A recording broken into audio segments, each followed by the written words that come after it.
Latar belakang Marxisme. Marxisme merupakan bentuk protes oleh Karl Marx terhadap paham kapitalisme, di mana ia menganggap bahwa kaum kapitalisme mendapatkan uang dan keuntungan dengan mengorbankan kaum proletar ataupun kaum pekerja.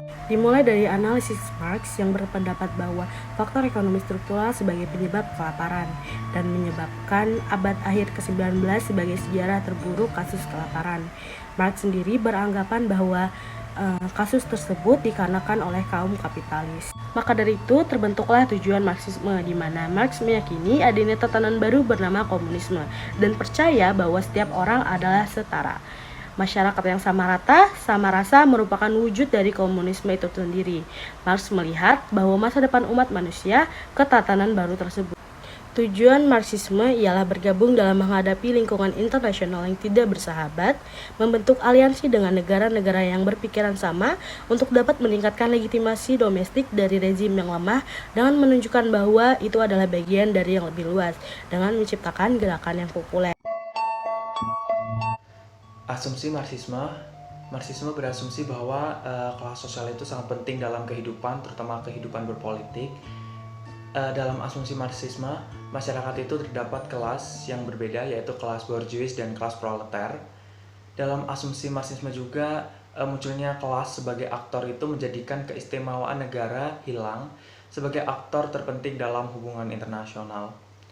Marxisme juga berasumsi bahwa negara itu digerakkan oleh kelas yang berkuasa atau dijadikan sebagai alat yang tunduk dan dikendalikan oleh tokoh-tokoh yang berkuasa pula.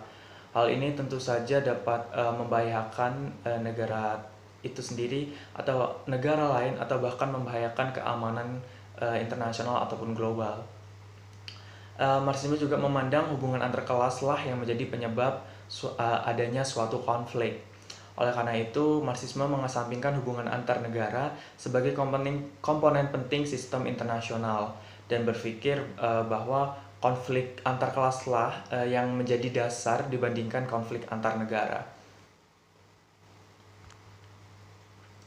Asumsi Marxisme juga percaya bahwa sisi material seperti kekuatan negara dapat menentukan perubahan sosial di masyarakat, di mana menjadikan terbentuknya kelas dominan dan subordinat. Kelompok dominan akan cenderung memaksa aturan, nilai, dan norma pada kelompok subordinat demi mempertahankan struktur sosial yang menguntungkan kelompoknya. Asumsi teori Karl Marx. Pusat teori Marx tentang materialisme historis adalah konsep-konsep seperti kaum proletar, sosialisme, komunisme, perjuangan kelas, kediktatoran proletariat, dan keterasingan. Sejauh mana individu didominasi oleh kekuatan ciptaan mereka sendiri yang menghadapi mereka sebagai kekuatan asing. Hidup Marx bertepatan dengan industrialisasi Eropa yang ditandai dengan meningkatnya kendali umat manusia atas alam, dengan efikasi dan dengan pengendalian internal. Wajar bahwa Marx mengidentifikasi keterasingan sebagai konsep kunci dalam aparatur teoritisnya. Marxisme adalah keyakinan bahwa kondisi materi seperti kekuatan ekonomi menentukan perubahan sosial di masyarakat.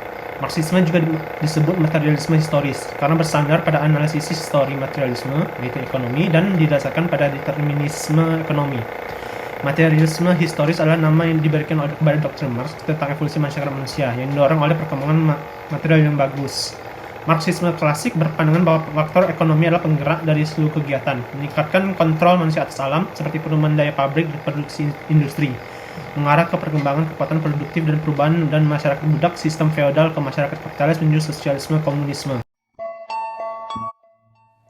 Tokoh-tokoh pemikiran Marxisme, yaitu Vladimir Lenin, dikenal sebagai revolusioner yang menuangkan pemikiran melakukan penyatuan kaum buruh di seluruh dunia untuk melawan kaum borjuis agar menciptakan gerakan revolusioner bagi kaum buruh.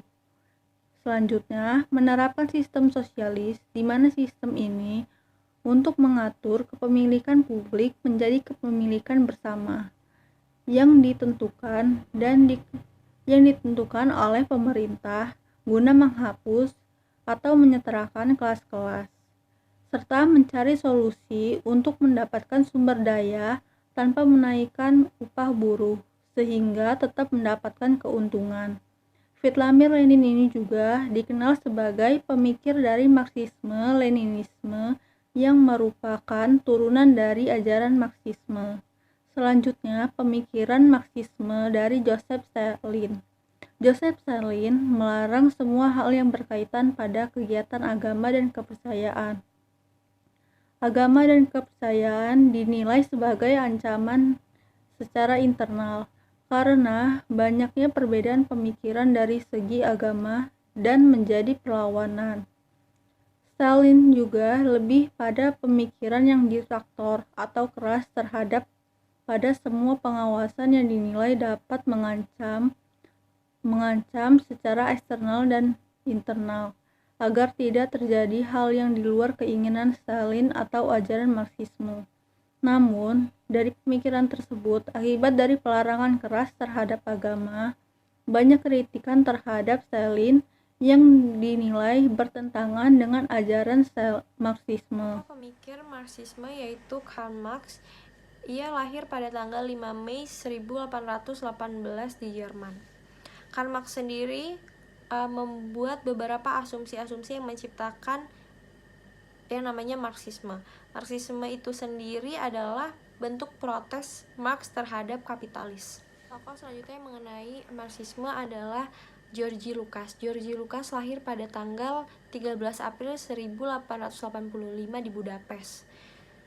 Georgi Lukács sendiri adalah filsuf yang menuangkan pemikirannya melalui sastra. Ia juga memegang paham Marx dan menyebarkannya di Rusia. Ia juga adalah salah satu tokoh yang sangat berpengaruh di abad 20-an. Georgi Lukács juga adalah salah satu pendiri dari Marxisme Barat.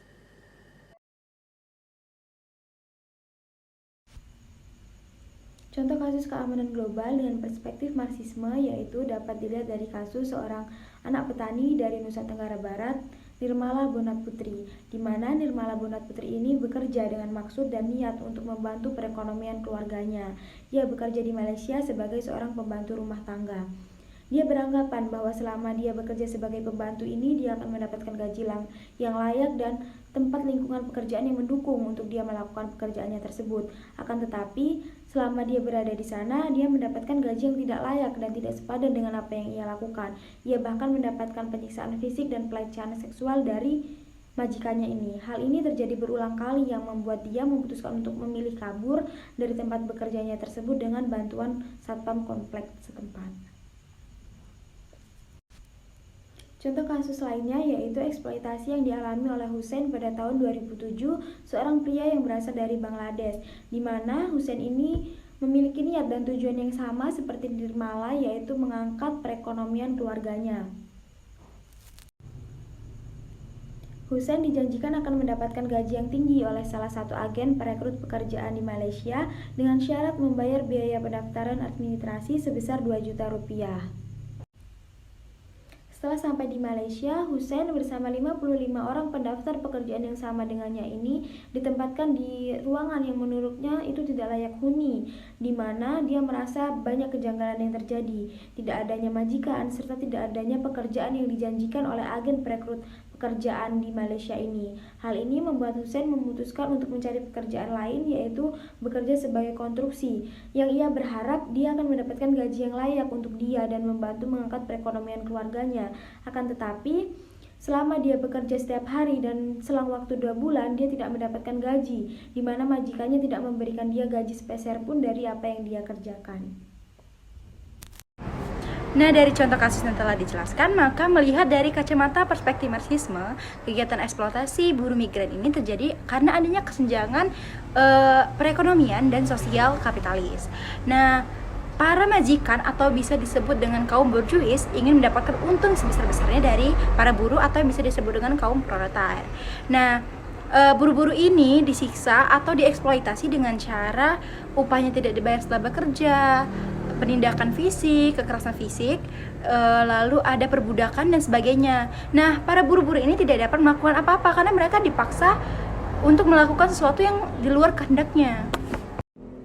Nah, di sini majikan memiliki kekuasaan atau bisa disebut dengan pemilik modal karena mereka bisa membayar buruh-buruh ini. Tetapi fenomena majikan yang ingin mengambil keuntungan yang lebih besar dan meminimalisir pengeluaran mereka akan menyebabkan kerugian bagi para buruh-buruh.